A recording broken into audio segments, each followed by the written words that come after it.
every day, this like grief train just kept showing up. You have to figure out what you actually want, which is very hard when you've never practiced that. This is the most helpful thing anyone has ever sent me. And can you please make a version of this for every single thing that we face in life? A part of my brain opened up and it just called bullshit. When I got this manuscript, it was the first manuscript that I got in a long time that wasn't bound.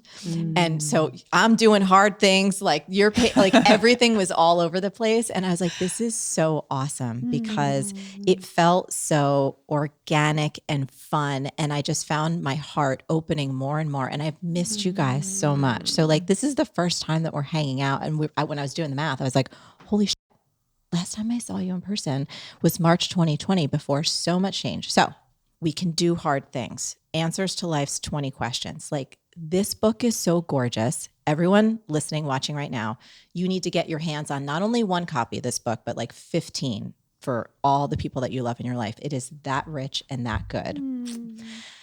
I read, and I'm taking notes, and we're going to let this be messy. All within the span of a year, you were diagnosed with anorexia. Amanda, diagnosed with breast cancer. Abby, losing your brother Peter. You wrote, why do I wake up every morning having forgotten what I know? So tell me about the genesis of this beautiful book. Well, first of all, before we get into that, I just want to say to you and your people, you all, this is the first interview that I did for Untamed. You really launched Untamed into the world. And the people who watch your show are the people who started the wave that became Untamed. So I just want to say thank you. We left here and you whispered into my ear, you know, this book's going to be big. And I did not know that before you said that. I knew it. So I just want to start by saying thank you to you and thank you to all of the people who are in this community and are so amazing and really helped me as a writer. Thank you. And I'll just kick it off by saying I love that you called it organic because this book happened extremely organically. During that time when we were all lost at the same time, I don't think we were used to all being lost at the same time. Usually there's one of us, you know, and if in your groups of your people, there's somebody usually keeps themselves together. We depend on them and we're like, please hold your shit together because mine's not together. Your turn is next year. Yeah, but during this time we were just looking at each other like, oh wait, who's in charge? We're all blank. You're a captainless ship. We were a captainless ship. And so we started writing down, you know, we save ourselves through conversation. Yes. With each other, with our wisest friends. And so we started writing down and sending to each other just little tidbits from conversations, from our podcast, from moments with each other, and emailing them to each other. So I would be sending Amanda glimmers about, you know, resilience and healing and illness and finding joy even in struggle, and sending Abby glimmers about grief and how do you go on when you lose a person that you can't live without. And they were sending me glimmers about, you know, making peace with my body and letting go of control. And we ended up just creating these files that were like kind of amazing treasure troves of beauty and wisdom. And one day I had a friend going through something really hard and I sent the files to her. I was like, check this out. And a week later she emailed me back and she said, this is the most helpful thing anyone has ever sent me. And can you please make a version of this for every single thing that we face in life? Oh my God. And I was like, that's what I need. Yes. I will do that. But if I'm making it for you, I'm making it for everybody because I'm not. So that's how this book began. And did you guys decide, like, I'm so silly, like, I'm like, are 20 questions like an official thing? Is it like, or did you guys pick those 20 questions? We picked them. We really looked through, you know, all of the wisdom that felt like it was lighting our way. Yes. And really thought, well, this struggle that I'm having in this moment, it seems to be about, let's just say, for example, my husband. Yes. For example. Hypothetically. But it's actually, what is it actually about? Yeah. Like, what is the thing under the thing? And often for me, it was my inability to live inside of situations that I can't control. Yes. And letting people be who they are. Oh, hey. And, so it's less like, so some of the wisdom in the book isn't about, it seems to be about relationships, but it's actually, the question is, how do you let go? Yes. Because when you let go, your relationships improve. And so we really just kind of looked at all of the wisdom, all of the struggles we were having, and then looked at the question 2 layers under that. Yes. And said, that's really the question, because it's like presenting symptoms. Maybe my relationship's in trouble, or maybe I am struggling with my boss, or maybe whatever it may be. But 2 steps beneath that is like the common struggle we all share, Yes. which is just presenting as the other issue. Yeah. So we just tried to figure out the questions under the questions, and I think these 20 questions really get to the core of that deeper struggle that everyone is having. Yes. So I want to read some of these questions just in case anyone listening is like, but do I need this book? And I'm like, hell yes, we all need this book. So why am I like this? Who am I really? How do I know when I've lost myself? How do I return to myself? This one. How do I figure out what I want? This is the bitch who wrote Everything is Figureoutable, who oftentimes cannot figure shit out. How do I know what to do? How do I do the hard things? How do I let go? And again, there's 20 of these gorgeous questions. So I just want to say some of those. So let's start with one, because I've done little sprinklings. I have all the papers here. How do I do the hard thing? So Glennon, you share. Most of my suffering arrows began because I was avoiding doing a single hard thing that I knew I had to do. We do that, right? Yes. Key question. Do I abandon everyone's expectations of me and honor myself? Or do I continue to honor everyone's expectations of me and abandon myself? And I read that and I was just like, oh, Yeah. that's good.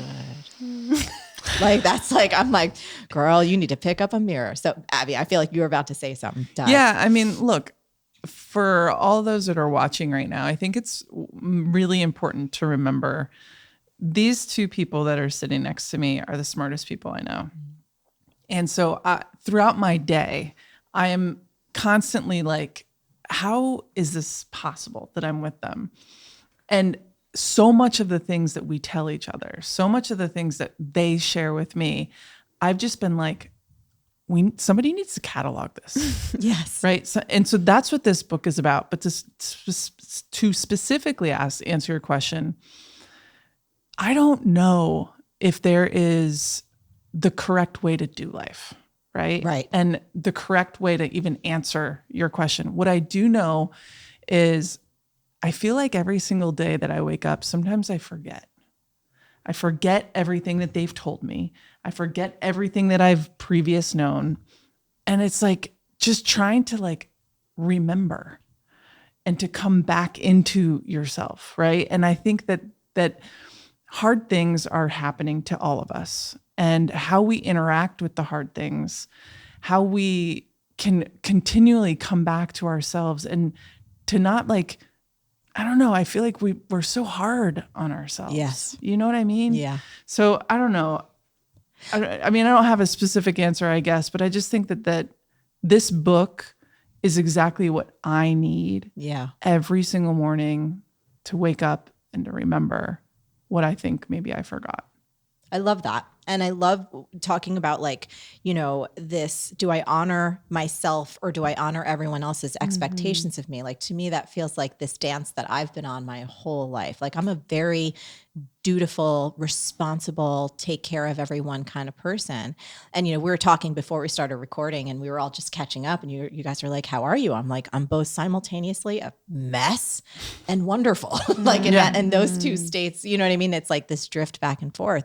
And it's one of the things that I continuously, really deeply lately have been asking myself. It's like, oh, wait, what are my own desires? I thought I knew those. I thought I knew my own expectations of me, but I realized I've actually been prioritizing other people, other ideas of who I need to show up as for years now. And it's like my soul she is busting out of a little small container and going like, no mas, not going to work anymore. Yes. So I just wanted to put that out there in terms of this notion of honoring our own expectations of us, or, if anyone else has anything they want to share on that one. It's so interesting, Marie, because I'm thinking about that, the way you are talking about that question, which is one of the 20 questions, it's the interplay of that with another one in the book, which is how do I know what I want? Yes. Because they go together, right? Because we're all doing hard things all the time, but is it the right kind of hard? And you don't even know if it's the right kind of hard for you unless you can figure out what you want. Because I've lived my whole life wanting to do well, to be good. You know, is there a test available? That would be great because I will get an A on it. But there's not, you know, you come to a point in life where you're like, oh, wait, either all these tests are bullshit or there's no tests left and it's just me and me. Yes. And then you have to figure out what you actually want, which is very hard when you've never practiced that. Yes. Ever. Yes. So like, how did you get when you're at this point in your life? Yeah.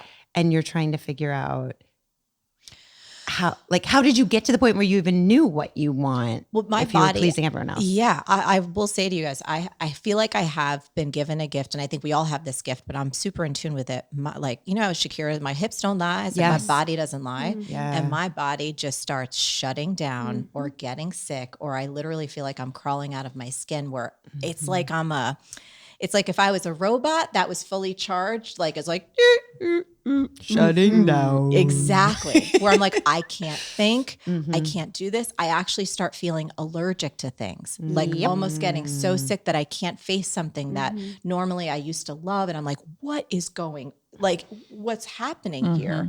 And so I have a step before that. go for it. Before my body starts to shut down, I hate everyone. So the body shutdown is step 2 for me. Okay. That's self-abandonment symptom 2. Self-abandonment symptom 1 is I despise everyone. I don't know why everyone asks me to do things. I don't want to do anything. I'm mad that other people are not protecting me. Why are they? Yes. Why isn't anyone seeing that I'm tired? Why isn't anyone? I'm mad. I forget that I am an adult woman who is responsible for her own life. Yes. And that no one else is responsible for protecting me. And no one else is responsible. That I am responsible for knowing my limits, for Yes. knowing my wants, for knowing and creating whatever boundaries necessary to self-serve and self-protect. Right? So if I ignore that, I stay mad at everyone. I hate the whole world. Then the robot happens, you know? Yes. And it's like, And then you wow. repeat forever because you Repeat haven't forever. gotten to the thing under the thing, which is, oh, wait, that's on me. I can actually protect myself. Yes. Then I don't have to go down this whole other path. And Yes. it's like a month of, why won't they leave me alone? And then it's like one email, no. And everyone's like, cool, got it. Yes. And I'm like, wow. Yes. Okay, I see how this works. Yes. And then the no allows other people to be like, wait a minute, we can say no? Yes. Wait, we can take care of ourselves. And it becomes this contagious like wave of freedom that I don't think people understand the power of no. Oh my God, I love no. I always talk about, I often teach, in our programs and stuff, I teach people to get a first class ticket on the no train. And I'm like, choo choo. I'm like, I'm waving my first class ticket. So proud because I'm like, it's just the only thing that has been saving my sanity. So I like being the queen of disappointment. I'm just Yes. like, I'm about to disappoint a bunch of motherfuckers. Liz And I'm okay Gilbert. with it. Right, because it's that or you disappoint yourself. Yes. It's like the passage you just read. Yes. If it isn't, do I disappoint someone or not? It's do I disappoint someone else or do I disappoint myself? Yes. Yes. Do I meet their expectations of my life or do I meet my expectations of my life? Yes. One or the other. And it's amazing. I'm a word nerd, so I'm always thinking about words. And Liz and I, Gilbert and I had a long talk about the word disappoint. This is actually in the book, but the word disappoint, it means to unappoint someone. Like if you are disappointing another person, that means you are disappointing them as the guide of your life, as the leader of your life, and you are reappointing yourself. So our job every single day is to disappoint as many people as we need to unthrone them so that we can be in our rightful place as the leaders of our own lives. Thank you, Glennon and Liz. I Yes. love you, Liz, if you hear this. That makes me so excited. Okay, Amanda, you shared in a certain section, if you're trying to decide whether or not to quit something, the truth is you're quitting something either way. Which quit do you choose? Leaving something and rocking the boat is hard, but so is staying in something and slowly dying inside. Which hard are you going to choose? I loved this because quitting for me, and then Abby, I'm going to you next because you wrote just about like your whole freaking life was built on quitting. quitters never win, but first Yeah. over here. She's accountable. Yes. No, it's really cool though. And have you guys seen some things in the past few years that you've had to walk away from, like, and quit and just been like, okay, am I going to quit listening to my internal guidance system, or am I going to, quit this thing? And I know this arose out of a question I think that one of your viewers sent in, which was like, oh, do I quit my stable job and go chase my art dreams? Or, and it was like, you're either going to quit your job or you're going to quit your art dreams. And I was like, okay, we're getting into it. Yeah, I think for me, I mean, I have in the last few years quit some things that weren't working for me, like drinking, for example. Yeah. Things like this, even though I do love a drink. So a little too much. So that quit was, choosing a greater yes. So I think for me, it's more micro things. It's less dramatic, and it's more kinds of ways that I look at my life and ways I approach my life. Like in all roads lead back to control for me. So is it like I am going to quit the idea that it is either possible or advisable or beneficial for me to control all of the things. Yes.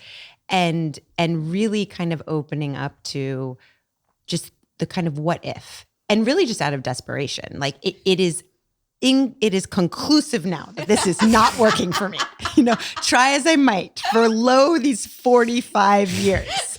I think now the experiment is done. Yes. And we can say, without a doubt, there can't be anything worse than this. So let's give it a try. Yes. And so and being open to new ideas. Sometimes you have to quit your very, very precious view of the world. Yes. that has been adaptive to you. Like, and not without shame. Like, I don't shame myself for controlling my whole life. Yeah. That was an adaptive thing throughout growing up, throughout being a lawyer, throughout, all of the ways that it served me. But I can quit it at a point where it's not serving me anymore. That's big right there. I think that's something that I've been seeing and wrestling with within myself, because I was like, oh, all my old tricks aren't working anymore. Right. All the mechanisms, all the things that quote unquote got me here, whatever that means, or that I've somehow attributed to helping me become a success, again, whatever that means. I'm like, it ain't working anymore. Okay. And I was like, can't I let some of these things go in service of perhaps a new way and a different way or an easier way? Like I relate so much to all three of you. And Amanda, I feel like we perhaps have shared in the past, maybe some perfectionistic tendencies. I don't know. I mean, that's a stretch, Marie, but I'm willing to entertain it as a thought experiment. Just a thought experiment. And so that notion of like letting go of control, and I was sharing, and I've talked about this on my show lots of times, like I'm in the kind of hellscape with my parents. God bless them. They're still here, still alive. My mom, woo, what a piece of work. And so, loving her and letting go of the idea that I can control the doctor she goes to if she's willing to eat. And I'm just be real, I might cry, but like whether or not she still wants to live, like I can't. So it's just been like a practice for me. There's like a gift. I like sharing gifts with like people on my team or people, because sometimes I feel like, and I don't know if they're a GIF or a GIF. I call them a GIF. Sue me. I will always send a let Jesus take the wheel GIF where he's just sliding on this. And I'm like, I need that right now, but that issue of just, can I keep releasing the grip? Can I quit trying to control everything? And maybe it did serve me in the past, but it's like, it's a new day, mama. I need to get on a new ride. That's right. Yes. Yeah. I think like, I come from the professional sport world, and I've written a book called Wolfpack around, which is amazing. And like most people, when I retired from playing soccer, it was like, I've had to recover from being a pro athlete, because so much of what I utilized as a pro athlete, especially around this quitting thing, was and is helpful in the real world. But there's also this like internal world that wasn't serving me as well. Like when my brother died, at first I was like, I'll be fine. I'm just going to just power through this. Like, I'm just going to figure this out. This is fine. And like every day, this like grief train just kept showing up. And then also so did all of the grief that I had not yet processed. Oh yeah. And that was like one of the most fascinating things. And this is like one of the, interestingly enough, there's some things that you do need to quit for yourself to free yourself to be living the life that you want.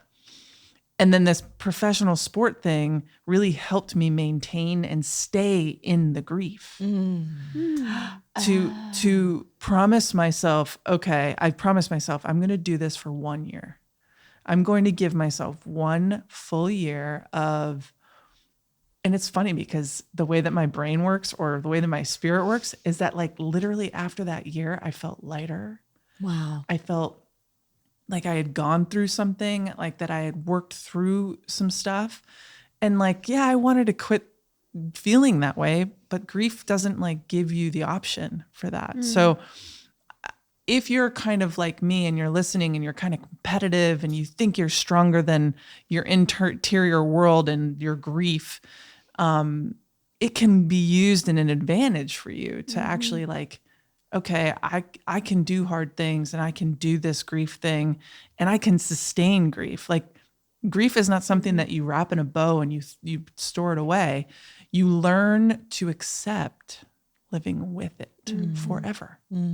And when it shows up, it's not like this old friend that you don't like or this old friend that wronged you. When it shows up, you're like, oh, old friend, what more do I need to know? And there's like another learning or another lesson whenever that old friend shows up. So I love this idea of quitting and trying to figure out what your barometer is, because mine is different than Amanda's and is different than Glennon's. I think that that's why not only our podcast, but this book works so well. It's because we all have very different perspectives. Yes. And we have different parents and upbringings and childhoods. And so it's just like really interesting how we can kind of use each other and learn. I love that too, because there's so many different perspectives in the book. Obviously, your 3, and then so many of your guests that have been on your show. And that's what I was having so much fun with, to build off that point of like looking at this idea, how do I know what to do, or how do I know what to let go of? And being able to see through the lens of so many different human perspectives. And all of these humans are so intelligent and have big hearts and have been through it, are going through, all the things that we all do. And it's just like, wow, I can look at this diamond from so many different angles. And I was thinking about that with you, Abby, which like, you were trained your whole life, like quitters never win. And then for all of us to be like, well, is that really true? You know what I mean? And where do I need to actually walk away from all the things that have gotten me to where I am? And where do I need to pick that ability to stick with something and hold on to it again? Totally. And that nuance is so fascinating. And that's why I think this book is so helpful for me personally, is because, I'm almost 45 years old. I feel pretty entrenched. I've felt at least pretty entrenched in my beliefs. Yeah. And what's cool about this book is like, even just working on it and culling through all of like these conversations and these like golden nuggets of wisdom, it keeps providing me with an opportunity to show up for a new self. Yes. Like, I think that so many of us want to just like, life is tiring. I get it. We've got a lot of stuff going on, whether it's kids or old aging parents, but like, I'm still here. Yeah. I want to keep growing and having access to parts of myself that I'm still developing, parts Yes. that might have not had the chance to develop. Yes. And I think that that's why like these 20 questions and the way they're laid out, I don't know. It's just, for me, it's a book that I use to keep coming back to parts of myself that might still be pretty young and underdeveloped. And it's like, I don't know, it feels like, what is it called? Beginner's mind. Yes. Like, I feel like I open this book every once in a while to a new chapter and I'm like, okay, new me, here we go. I'm going to try this on. Yes. And it feels like I'm seeing the world through different eyes all of a sudden, because I'm just giving it a shot. Yeah. It doesn't mean it's going to stick. It doesn't mean it's forever necessarily, but it's like, I don't know. It's like a new menu. You get to choose from a new menu in a way. Let's talk about menus for a moment, because there was a beautiful entry in the book about Glennon, you witnessing Abby ordering from a restaurant and you feeling like you have to just order whatever the hell is right on the menu. And Abby's like, I would like this without that. And can you add this? And can you, Yes. You know what I'm talking totally. about, right? Uh-huh. That was really cool. What were some of the insights from just that witnessing of how Abby rolls? Well, I always like to think about what annoys me in other people and then find it in myself. Like I do, because I think I have learned over time to be more and more in touch with my body. That's partly through eating disorder recovery. And so now I can I think that's how we find our desire and what we really want is that we reconnect with our bodies, and that our whole lives are kind of a campaign to get us disconnected from our bodies. The brilliant Cole Arthur Riley always says, if you're not in your body, somebody else is, which means, whoever is telling you who you need to be in that moment. But I know that sometimes when I see another woman who has gone off the menu of life, okay? Yes. Who is doing what she wants, who is not following the patriarchy's rules, who is being bold, who is being ambitious, who is speaking her mind, who is living in a glorious way. My first reaction, you would hope, would be as a feminist and thought leader, and would be hell yes. But truly, that's my second thought. My first knee-jerk reaction is like, right? Like that's my first, I'm working on it. So that moment with Abby, when she orders off the menu, and I've forgotten, once again, we can order off the menu. So I'm just trying to make it work with what's been put in front of me as possibilities. Yes. It makes me have compassion for myself and anyone else who has a knee-jerk reaction to a woman who orders her life off the menu. Yes. Because it makes us feel like, wait, but it's too late for me. I already ordered and I've got this stupid chicken and she's got all of that, right? Yeah. So She's breaking the rules. she's breaking the rules. And Yeah. she get rewarded for not breaking the rules. Yes, and there's no reward for it, actually. No. Like you think you're going to get a It's trophy stupid for being a chicken good is your girl. reward. You're going to get some chicken that you didn't want, that you could have ordered. Yeah. Yeah, but you guys have learned something over the years, you and the kids, before they order dessert, let's say. Yes. They'll say, what are you going to get? Wait till Abby orders. That's what everyone says. Wait till Abby orders.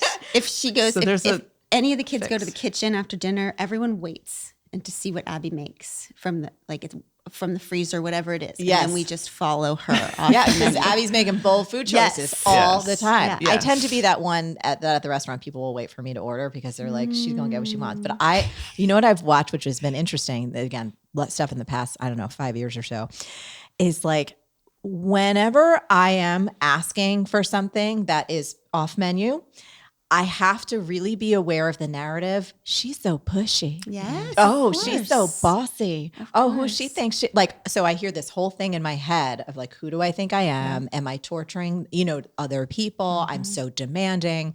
And then recently, just because I saw this wonderful embroidered pillow that I didn't get and I need to get it. And it said, I had my patience tested. I'm negative. I'm like, that's essentially me. It's great. So now I'm just like, I'm asking for what I want. And it's just like, no, I am an off menu person. Yeah. I think Do you want a little tip I have Yes. for off menu Living? worry? If you are an off menu orderer, Yes. and you're worried about seeming aggressive, just start your sentence with this. By any chance, could I get this? And you say, with saying by any chance, that immediately puts them in the control, because you want them to have the control rather than you appearing to have the control. Well, I don't know, Abby, if that worked. By any chance, could I get paid what I'm worth? Well, because we're talking Johnny about- over here. Yes, we're talking about a menu item specifically. We're in the restaurant realm. We know the answer to that. By any chance, could I be paid equally? No. Right. I just want to make sure you still know you're in control and can continue to discriminate against me because of my perceived lack of value because of my lack of restaurant. time. Abby's like Specifically. restaurant. I'm just gonna keep saying restaurant. But it's true. Yeah. That is about there's a discomfort with women who know and are embodying their power, right? Because it isn't so therefore, because that exists in the world. Yeah. In your business relationships, in your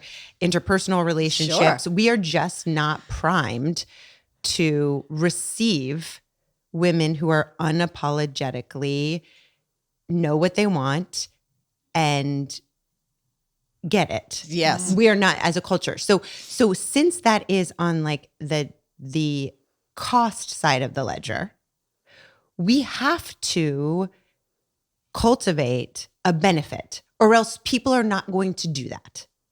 Like if you continue to get the pushback, you're not going to present yourself in that way because you can feel it. Like you just said, you feel it. Oh, this is not going well. There's tension. So we have to cultivate the benefit, which is I am allowing myself to feel in my body what it feels like to be empowered and be who I am and know what I want and allow myself to get it. Yes. Because if we don't do that, then it's all cost and no benefit. You know what I've been doing? Right? It's so fun. I got like one of the best compliments and it made me so happy. So I've been in renovations for a couple of years now. I like creating beauty. Like one of the things that gives me a lot of joy is just taking a space and making it really pretty and comfortable and just sumptuous. And so I'm working on a new renovation right now with a designer who I've worked with on previous ones. And we hired an architect, and I haven't worked with an architect before. And I was sensing, and everyone's great on the project. Like they're super great. Everyone's very conscientious. They're wonderful to work with. But I could feel on the kind of architect side, I was like, he's new to my realm. And you know what I mean? And I was like, I sensed like a little delay, and I spoke with my designer, and she's like, oh, I hope you don't mind, Marie. I told the architect, said, oh no, you'll get emails and she will follow up, and she will, if you give her, this is the timeline, Marie is the kind of person who will beat that timeline. She's like, so don't dig a hole for yourself. She's like, make sure your timelines are accurate. And at first I was like, oh gosh, and I was like, no, she knows me so well that she knows my work style, and she knows that I am going to be aggressive in the places where it matters in terms of time, money, and outcome. And I felt so grateful to her for expressing that and being like, this is how Marie is who Marie is. So like you're on board, and we've got to now play in her sandbox. I was like, yes, Gabby. Anyway. It's interesting to think about that whole dynamic because that feels very familiar to me. Yeah. I don't think that anyone would have to send that guy an email if you were a man. Like, I don't think the email would come that would say, okay, the thing you need to know about Joe is when you tell him something, he's going to expect you to do it. Right? Because Joe just gets to do that. Yeah. It's the warning email about a woman. Like the weird thing about Marie is she expects people to tell the truth and do their jobs. It's very weird, but just be on the lookout. Yeah. Well, that's what I love. Like, to be clear. And yes. And like my designer, she's so my champion. Do you know what I mean? But she was just like, don't dig yourself a hole, buddy. Marie's she's like built to beat deadlines. She's built to overachieve. She's built to like, do you know what I mean? So, oh, you don't think we can do that? Show me. I have 5 ideas that I think we can do it. So it's fun, but I agree with you. Yeah. Okay. How do I figure out what I want? Glennon, this was one of the sections you shared. Conjure up the truest, most beautiful life, relationship, community, world you can imagine. Write it down. Put pen to paper. Think about an architect. Before imagination becomes 3-dimensional, it usually needs to become 2-dimensional. Now read what you've written and consider that your imaginings are not a pipe dream. Your imaginings are your marching orders. We must start accepting that what we can imagine, we can also create. I almost cried when I read that. Yeah, it's like the opposite of menu life, right? Yes. So it's like you have a menu and your parents have told you through the best of intentions. Your culture has told you, your church has told you, your friends have told you that these are your options, right? So one way of living, which I did for a very long time, was to just look at the menu and be like, okay, one husband, one this, check, check, check. And my whole life I just felt, like I just didn't feel alive, you know? So that exercise is just putting away the menu to the side. And instead of making your life outward and then inward, to start with the inward, right? To really be like, what if, like every beautiful company or beautiful piece of art it starts with like, what if I admitted I wanted, and it's just like this beautiful what if list. I think we all have our imagination as sort of a place from which to pull the blueprint of our life, right? I think we think of imagination as this like, but everything beautiful that everyone brave has ever made, whether it's a life or a family or a movement, or starts with like, well, I have this dream. I have this gut feeling. I have this hunch. And the beauty of putting it down in paper is we do have to see things come to life one dimension at a time. I really believe that it doesn't go from imagination to material world. It goes from like imagination to seeing it out to like one step at a time. Yes. But I think you're just pointing to the opposite of menu life, which is imagination life. Yes, I have. So I have a phrase that's in Everything is Figureoutable, and I use it. It's like a lifeline for me. It's just a sentence stem called, wouldn't it be cool if? And so wouldn't it be cool if, and ... And to just give yourself permission to live in the world of wouldn't it be cool if all the time. And it's like literally how I've created everything that is precious in my life that at one point was just, in the cosmic soup, but now is in some form a reality or a lived experience. And so that's why I resonate so much. And I will tell you, I have an obsession. So my part of my magic of bringing things to life is, so wouldn't it be cool if, that's where it starts. And then I use colored gel pens. Oh, So the colored gel pen. I have a feeling I'm going to be mailing you guys a little set of tools. And this is what I do with some people that I work with privately is there's a special format notebook. Again, doesn't matter, but this is like my funsy stuff because I like to play. A big format notebook, because I found that for me, if I write in like, those little journals, like a Moleskine or something, like a small form notebook makes my thoughts small. But when I have a large form notebook, I feel more free to work in the space of that large form. And then there's something about gel pens that brings me life. They're so smooth. They're smooth, and there's certain ones that have like sparkles, and then there's neon, and then there's this. And then all of a sudden, all the wouldn't it be cool if ideas start to have a lot more juice in them and spark in them when I see them in colors. Anyway, take it or leave it. It's juice and spark. Yes, that's the thing. Spark. Because we're told like the idea of like you're a full life, right? Yeah. You get to have a job and you get to have a family. But like nowhere in there is this idea of juice and spark. Like we don't think that is something that we're allowed to want in addition to or as part of the aforementioned list of yes. So it's like we want some life in our life. Yes, we have some life in our life. And that's what so many things we were trying to get to of this is like, no, that is a birthright. Yes. Like you are able to, that thing inside of you that wishes things would be better and wishes you would have more joy and wishes you could just have a life that felt comfortable in your skin. Yes. That part is real and valid, and you should go toward that with as much ferocity as you go towards the things that the world is telling you are okay to go for. Yes. Because everything in our world, whenever anyone starts to, doubt this idea, everything that you're living right now was something that someone else thought was cool at some point, right? A bunch of guys sat around and said, wouldn't it be cool if in our companies, like all the guys had power and all the women made half as much as the guys, and we just had this system where this just kept going and like nobody could solve it, and we just would drive it. That was just a bunch of people saying, wouldn't it be cool if? Right. Every single structure you're living in came from somebody's imagination, right? So the idea, there's nothing in the material world that was not first created in some kind of brave, for better or worse, human beings' imagination. We can be included in that process. Yes, absolutely. We also get to pull up from our insides what we want to create in the material world.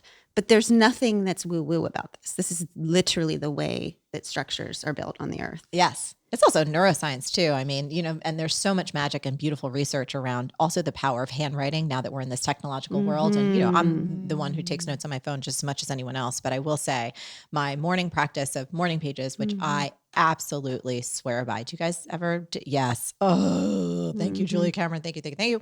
And just playing with my damn gel pens, like everywhere I go. When I go to see my best friend, Chris, she's like, are you bringing your pack? I'm like, do you not know me? It's like, I arrive with a package of gel pens. I arrive with index cards. I'm like, oh, we're making dreams today. Sit down. Anyway, so when I come to visit you, yes, you know what's going to be in my suitcase. Okay. This I love. Again, coming back to body wisdom. One thing I know that can be trusted is I have something inside of me guiding me. I experience this guide differently all the time. So I'm not even going to try to describe what it feels like. All your words, Glennon. Every time I notice a cage around me, highlight for me, a job, a relationship, something that doesn't feel right, I can trace it back to a moment I felt a knowing on the inside and ignored it or defied it. So I know we talked about like that step before where you're like, oh, I start hating everyone. And like, why are you asking things of me? And I just feel like in my life, I get these whispers, before my robot starts to kind of shut down. Isn't it interesting for all of us how sometimes we get those tiny little whispers, at least for me, I'm like, oh, no, that's too much. Or, you know what I mean? That would sound crazy. It's going way off menu. I'm like on a safari or on some off-road thing. One of the ways that I've found in the past few years that has been so transformative for me has been going back to dance. And so I dance a lot more now, like a lot more. And it's so freaking good. Are there physical practices for any of you that you feel like kind of get you back in touch with that inner channel and being able to listen a little bit more? Yeah. I mean, I'm the physical body one out of the three of us. Like Abby. We had to pick one. It would be Abby. Body, mind, spirit. So together we can crush it. Yes. I love it. I work out 5 days a week. A lot of times when I'm like kind of wrestling with something or thinking about something, or we'll go on thinking walks where something's going on with one of our 3 kids. And before we go to them with any kind of concerns or ideas, we have to walk it out and talk it out. I also think, the idea I'm in IFS therapy, so I don't know if you know what that is, but It's internal family systems. And one of the things that my therapist tries to get me to do is when I'm trying to get access to kind of a deep emotion or a part of myself that might be especially young or a wounded part that I've protected for all these years, I have to do this motion. And She's so putting her hands over her. Yeah, I put my hands over my chest. And a lot of times now it's funny because whenever Glenn and I get into like an emotional conversation or something, I do this and I'm like, well, in my body, and I start my sentences with in my body. In my body, I don't experience much fear around that. Or in my body, I'm experiencing a lot of fear and anxiety around that. Yeah. And I don't know why. Because so much of, I think especially moving through the physical, having emotion move through your physical, it's not just like, I'm going to go work out, I'm going to do this. It's also having access to the language around what is in the emotional inside there. Yes. And also one of the things that I've learned is I don't have to have an answer, right? Like I'm feeling this thing, period. And it's not, sometimes I go into, well, maybe it could be this and maybe it could be that. And Glennon's such an incredible listener whenever I'm expressing myself in that way. But I do think that that's a really helpful guide for folks. Like in my body, I'm experiencing whatever it might be.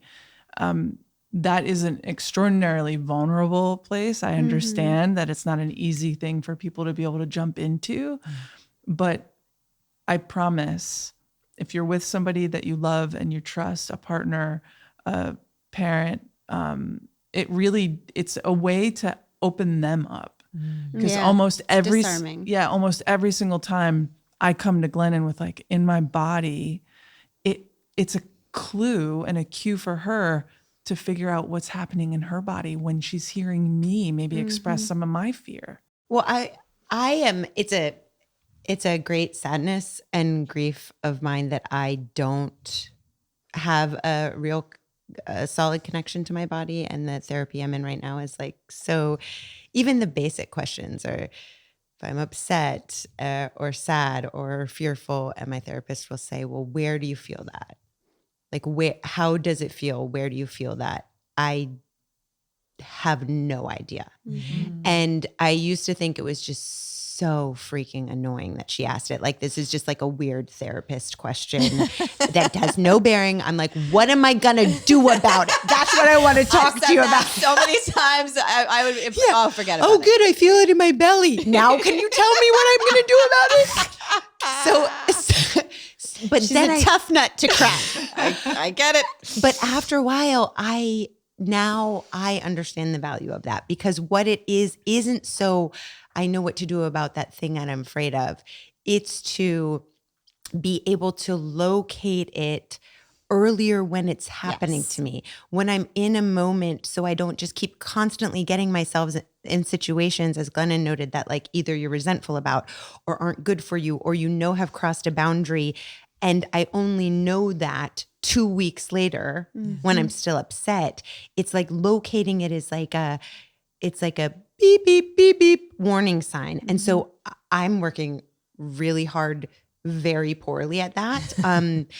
And that's why the chapter, How Do I Feel Better Right Now, in the book is one of my 2 favorite chapters, because I actually do those exercises. Like in the moments that I'm upset, I can actually be like, okay, it says, here's what I do with my feet and here's what I do with my hand. And I actually can calm my body, because when I can calm my body, then my mind catches up and realizes we are not in danger. Mm-hmm. But when I can't help my body understand that, only my mind is in control. Yep. And then all of me is convinced we are in danger and we're going to do whatever the hell we have to do to get through this. And that is often things that aren't in anyone's best interest. Yeah. So that is actually one of the most helpful chapters to me in the book, is that part's precisely because I struggle so much with the body connection. I think that, Marie, that over the last 2 years, I entered another level of eating disorder recovery. And a lot of this last 2 years has been about embodiment, which I also thought was some bullshit that they were just going to throw out. I was like, oh my God. Okay, I'll be embodied. But that it was a slow learning of everything. Like you cannot live off menu if all you're connected to is your mind, because all your mind is software that has been programmed. Okay, you have been programmed, maybe for better or worse, but we've all been programmed by our families, our culture. But our bodies are not. They just are not programmed. They are human. They are instinctual. They will never lie to you. Right. And so if you are cut off from your body, you could be a very good soldier. You could be getting pats on the head all the time, but you could also be slowly dying, because what you're being rewarded by is the culture that programmed you in the first place and has no problem with you being cut off from your body and your joy and your birthrights. Mm-hmm. So the slow learning during this last 2 years of recovery has changed. I mean, we talked earlier about, I know you were a pioneer in getting off of social media. I got off about 6 months ago. That would not have, I was so programmed in my mind. Everyone told me, you cannot be off social media. How will you run your business? How will you cannot, you just can't. Right. You can't really ask a lot of follow-up questions about that. You just can't do it. But what I noticed over time as I reconnected with my body is what happened in my body every time I got on social media. Yes. When you slow it down enough, you're like, oh, wait, I was really happy about my life a minute ago, and I felt like I was doing enough, and I felt like I was an okay, worker and thinker and mom and whatever. I was all right. And then I got on social media, and now I feel like shit. Now I feel like I'm not doing enough. Now I feel like that person's doing more. Now I feel like I felt safe in my body a minute ago. Now I hate those people. I'm scared of those people. It's slowing it down, feeling what it does to you in real time, and saying, no, thank you. Yeah. So so everyone, because I didn't like make any declaration. Oh, sorry. No. There's no sorries. No, I literally I slow walked back. Yeah. I did like an Irish goodbye. And I don't, Yeah. you know what I mean? Where it was just like, and I told my team and we talked about this. Like, I love having conversation. I love creating meaningful content. I love sharing ideas. I love sharing wonderful ideas from other people, you know what I mean? And giving a spotlight to things that I'm like, oh my God, this is nourishing. This is amazing. This is funny. This is awesome, whatever. And it was a few years ago, and I just was just looking and going like, God, why do I feel so like I'm so allergic to this thing? And I was just feeling so separate from my intrinsic joy and creativity. I was like, what's going on here? And it was exactly that. And then I happened to do, and this is my own little thing, but it was like I had done a little microdose. Yeah. And I was sitting on my couch in Sag Harbor, you know, and it was just like a part of my brain opened up and it just called bullshit. So it was like that. It was a whole thing that was just a download that was like, that is the single reason for all of these reasons that you feel like it's that. And I remember after that simple little afternoon, which wasn't remarkable at all, but I was like, boop, boop, done. Yeah. I was like, I'm treating this like anything else. Like I don't physically, and I know this would be a shock, that I don't go on YouTube and post my YouTube content, right? It's like the world's not going to die. It's like, no, I create the content and we have a beautiful ecosystem of humans. We all do our separate things. And so I thought about it. It was specifically Instagram for me. The only time I go on Instagram now, like Josh sends me cute animal reels. So does, so I'm watching the sweetest monkey put a bunny in bed and put a little blanket on it. Or I'm obsessed with bunnies and I'm also obsessed with chipmunks. So I get a chipmunk video.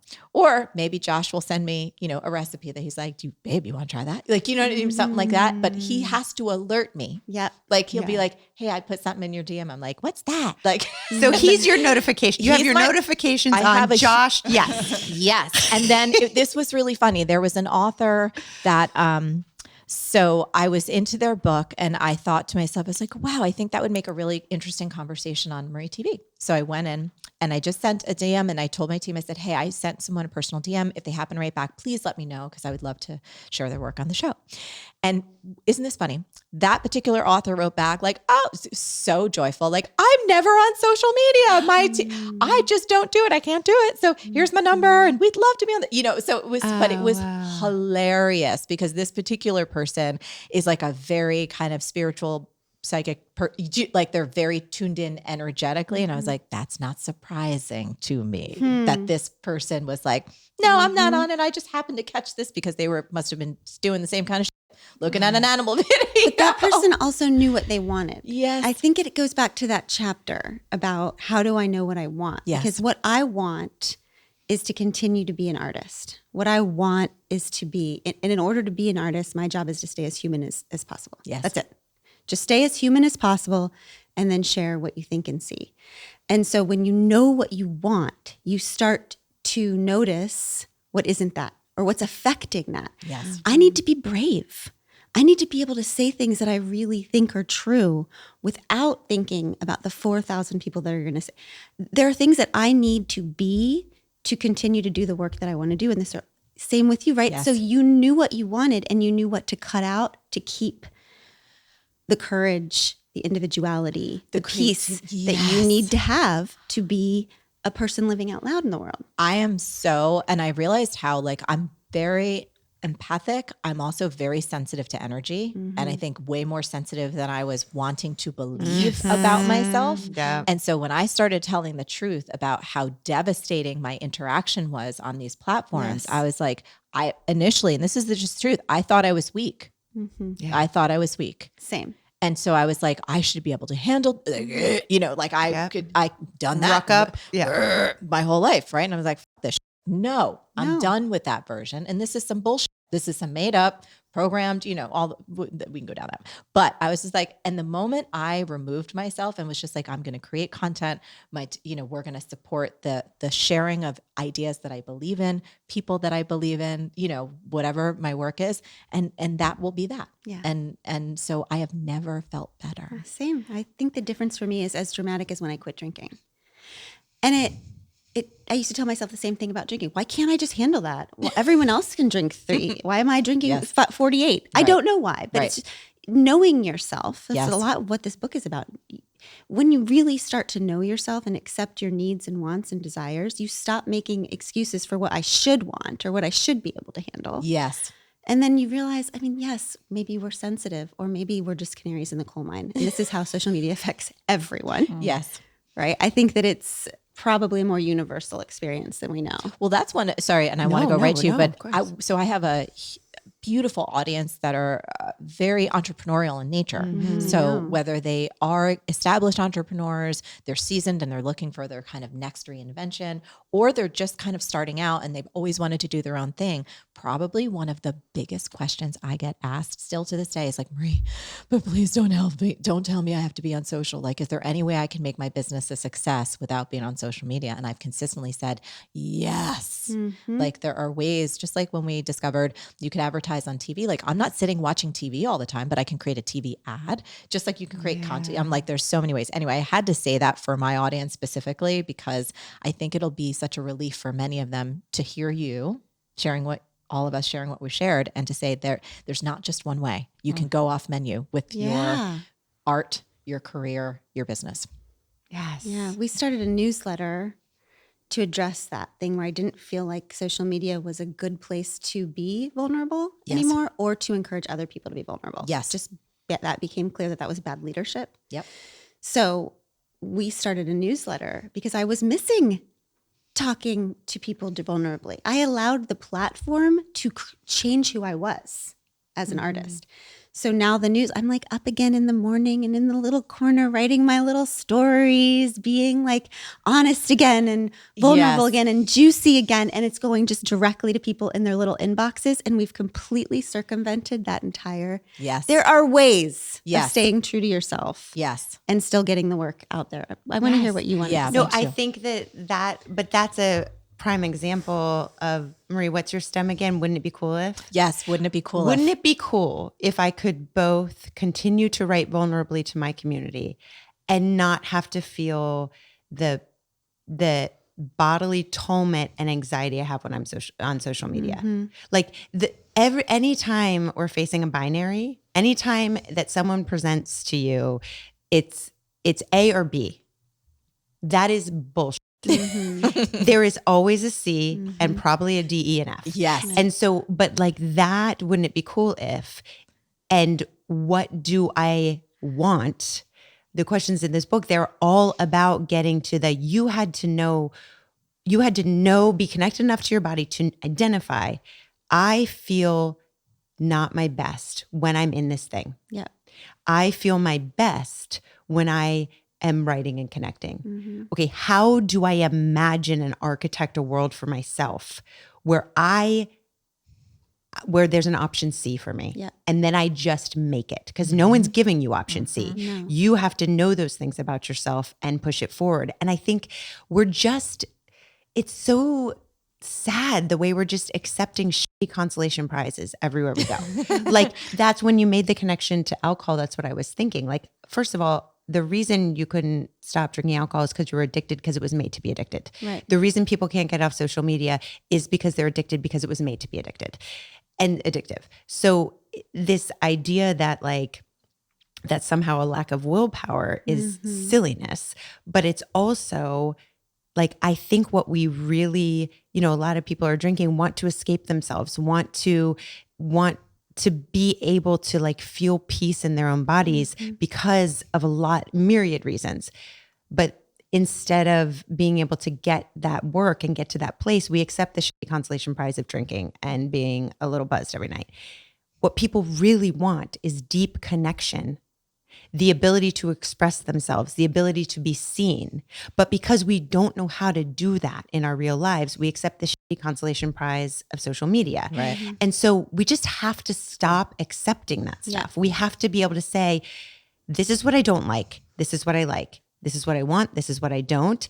And let's get creative about actually getting those things instead of getting the shitty, unsatisfying versions of those things. That's exactly Yes. right. It's really good. My friendships have changed. I mean, I'm embarrassed to say this, but right after I quit social media, this cool thing happened with our youngest kid.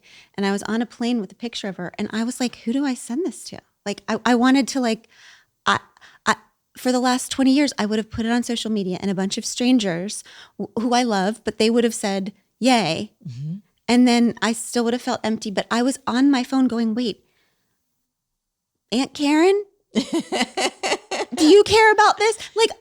This friend, I was like, and over the last 6 months, I have been actually back into making real connections with real people in a way that feels, because if you don't do that, the world will tell you that the way you will find happiness is by having more followers or comments. And I am here to tell you that I tried really hard. Like if anybody was going to feel, and there's no there, right? So, but it takes being in touch with your body to even know there's no there, because why am I not feeling the joy they promised me? Yeah. It's from something else. Yes.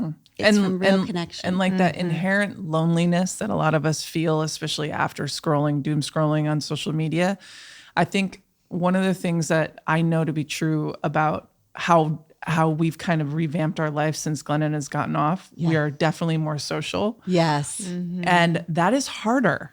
That's different. Yes. And so there is going to be some sort of difference. And I think that there's a vulnerability in having to go into someone's home or having them come into your home.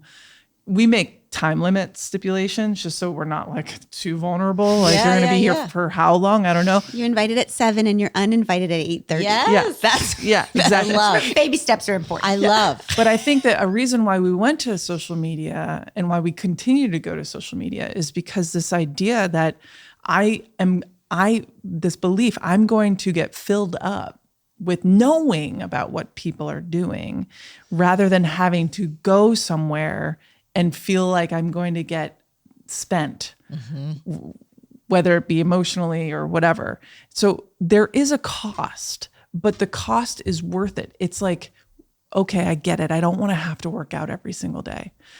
There's a tax on that, but the cost I'm willing to pay because it's going to make sense for my longevity and my overall health. Yeah. It's the same thing for, I think, friendships and the difference between real friendships versus the fake social media friendships. Yes.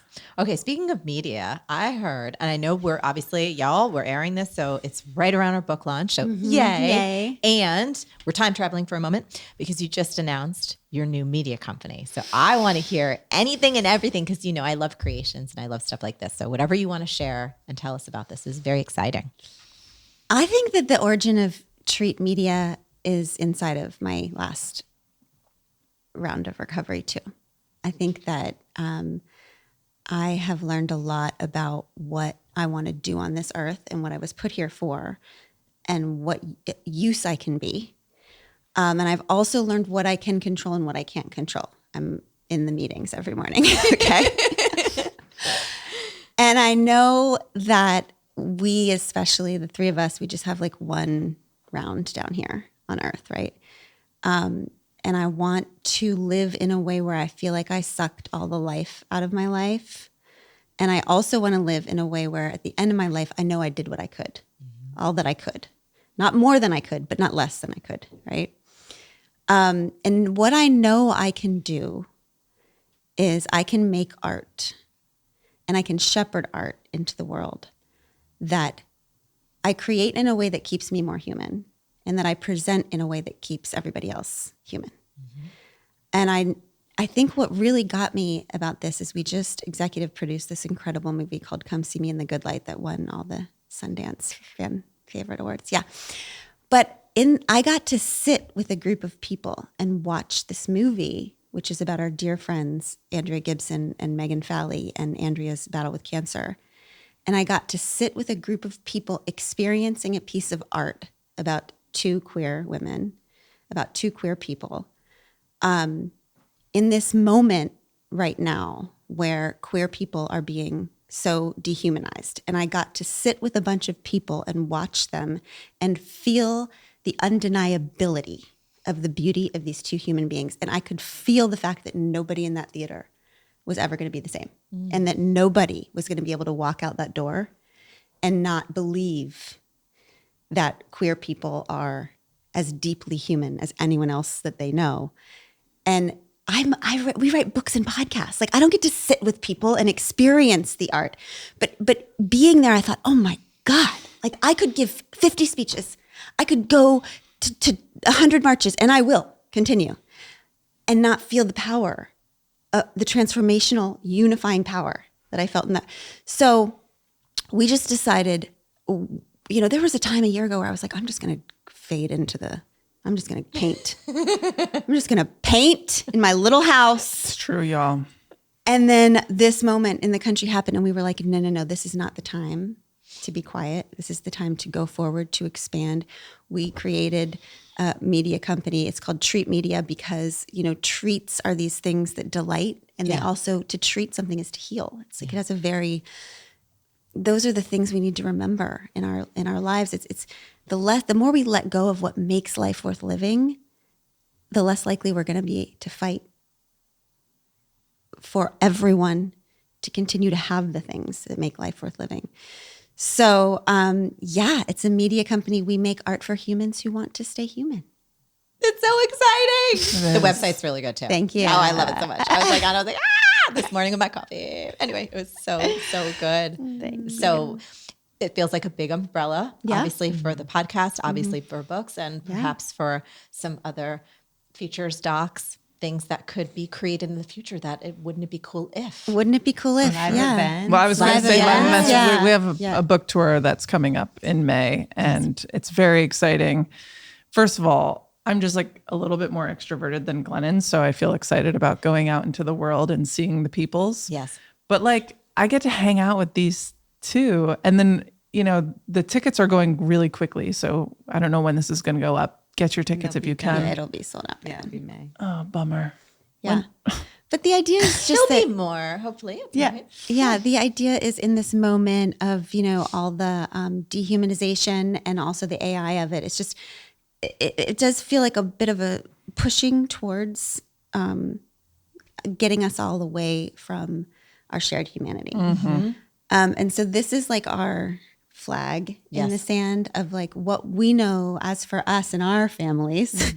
We will create art that was made by human beings, focused. When you see the treat seal on a book or a film or a podcast or event, you will know that event was made with the intention of joy, delight, shared humanity. It'll be like when you look for a little organic sticker on a banana. Yes. In LA, we do that. That'll be the media version. Yes. Of art will be the treat seal. Congratulations. I'm so excited. I'm so excited for all of it. So this was awesome. Is there anything that you want to let people know? I mean, again, y'all, buy not just one copy, but a gajillion copies of the book, because it's the kind of thing like I can't wait to snap and send to my BFF Chris and my other you know what I mean? To just like noodle and have little snacks on them and explore. Anything that you want to share before we wrap? I love the snack idea. That's how I've been using it. Yeah. Like honestly, when I know I've read it 1,700 times because we had to edit it and all the over and over. But the other day I was in a really tricky situation with my son who is 12. And I did not know. Like I was like, I could do this thing, but I don't know that's right. Or I could do this thing. And I went back to the chapter and actually read. It was like that bite size. Like I need a wisdom snack. I need a wisdom vitamin Yes. to like, because I'm suddenly this moment where I'm like, I think I could see it, this thing being right or this thing being right. And I don't know what the hell, I don't want to mess this up. And it wasn't that it told me an answer. It was that it reminded me of like my struggle of like, okay, all right, loving him isn't helping. I'm confusing helping him and calling that love with just knowing him and being with him and accepting him and calling that love. Okay. I forgot. That's my struggle. Okay. Thank you. So that helps me in this moment. So I do think, I do hope that it'll be that for people. Yes. Like that you can flip to it and a moment just remember like, yes, okay, yeah, we know that. Yep, we know that. Yep. Moving right along. A soul snack, a spiritual snack. A soul snack. Yeah. I think for me, if you've gone through any bit of grief in your life, and I know everybody has, but if you really like rolled your sleeves up and gotten into it, all of these questions that we pose in each chapter, it's like, I don't know how to say this in like the best way. Like it gives you this ability to get rid of all of the bullshit. And so for me, like ever since my brother died a year and a little bit ago, like I get to go through all of this book chapter by chapter, question by question. And I'm like, it's almost like, I don't know, I feel like I can give no more f***s about anything. And so I'm just wanting to get right into the meat of myself. And I want to know who I am. And I'm sure to change over time, but this is like a gateway into myself. Yeah. Yeah, I feel that. You know? Yeah. We have a friend who said when we were first creating it, because we were actually creating it for each other. Did I already say this? Yes. Okay. I'm at that point where now I'm just like, when did I say this story? Who are we? Yes, Who are yes, you? yes. I'm Marie. Hi. Hi, Marie. I'm Glennon. I think. So happy to be with you, Marie. Marie, it's so good to see you. Okay. Yeah, she just said it's like a guidebook for being alive. And we were like, oh my God, that's so true. It's like when you go to a new country or a new place, you take with you a book made up of things to avoid, things not to miss, things to see, little pieces of wisdom that people who have traveled there before can share with you to help make your experience more beautiful. Yes. We need that for life, right? Like Yes. every day we enter into, whether it's the same or the old, it's, struggles in our parenting, or just the desire to like find more joy or whatever it is. Nothing's unprecedented. There is no such thing as an unprecedented time or an unprecedented experience, no matter what you are going through. There have been so many other travelers who have walked that road and have actually collected all kinds of what we now call collective wisdom that we should take with us. That it is silly not to take with us. We don't all have to be new here every day. Right? Yes. We're all like Dory from Nemo, like, oh, I can't remember. This is just a place to remember what we know collectively, what we know personally, and just like find that path. Well, I want to thank you so much. First of all, thank you for making the time to be here. I love that you were like, wait, is this too soon? I'm like, no, it's perfect. We're all here. Let's make it happen.